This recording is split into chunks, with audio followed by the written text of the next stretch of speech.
and welcome back to another episode of Quinn or Bin. Yes, it's been a while since we've done one of these.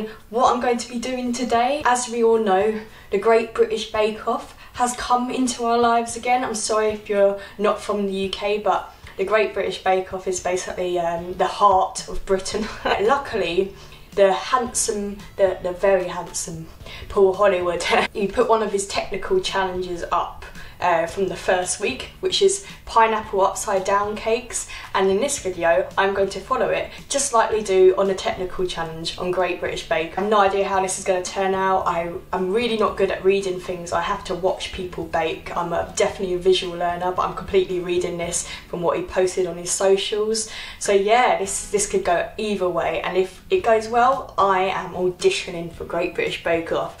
So what we have to start off with is the syrup. So we've got sugar. Probably should turn the hob on. 2 tablespoons of water, apparently. Doing it as the recipe says, in 6 different individual ones. I don't know if that's the right size. As you can see, we have some caramel, so we have to take it off and add boiling water and stand back because it's incredibly dangerous. Yay, I love danger. That's what it looks like. Stand back because the caramel may split, so come on, go.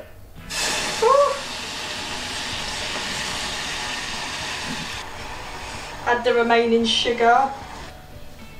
A lemon. It says add the lemon wedge. I assume you don't add the whole wedge, right? Just the juices. I don't know what's going on here. Syrup or toffee, I cannot tell. Maybe I should just leave it alone.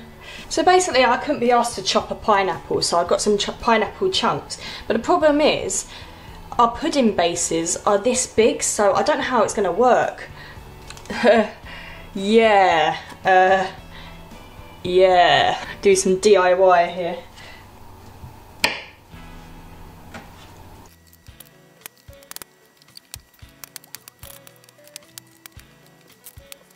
The bottom with pineapple.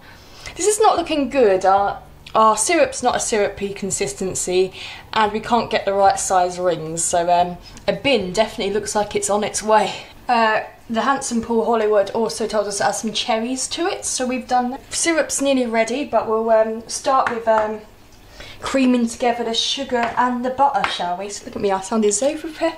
I don't know those professional mixers, but I do have electric whisks, so yeah. Let's go! Yes, I like my cake looking like scrambled egg. Adding in 1 egg at a time. Oh, I kind of like eggs at the moment. I wonder why I like eggs at the moment. Bold!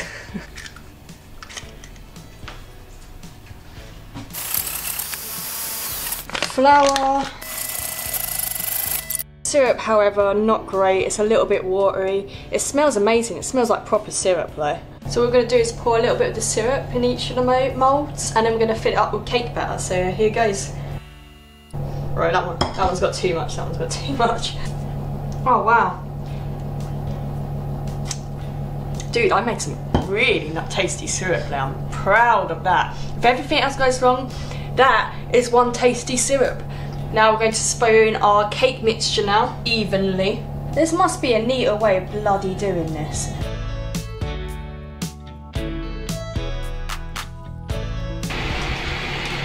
Okay, so in they go for 20 to 25 minutes. Oh boy, this could go either way, I am not sure. On the recipe there is, they say make a custard, optional. I'm not going to make the custard because I don't like custard. So this is what they've turned out like. Consistency is definitely not a thing here, oh dear. I guess the real struggle is, am I going to be able to get these out of their moulds?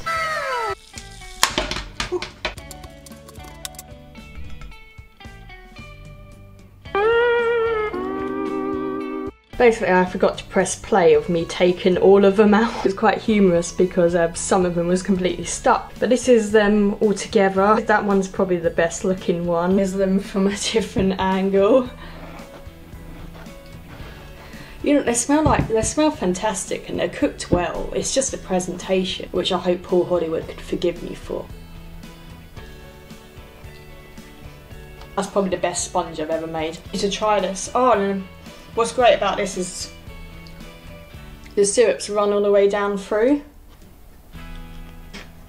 It's just a video of me eating cake now.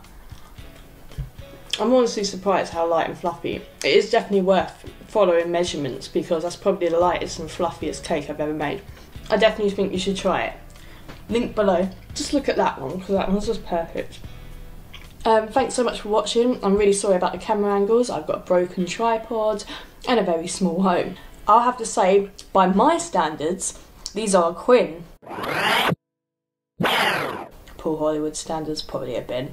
Anyway, thanks so much for watching. Don't forget to subscribe if you haven't already. And yeah, follow my TikTok as well because I'm pretty much doing videos every day on that. So yeah, follow that. And yeah, see you next time. Bye.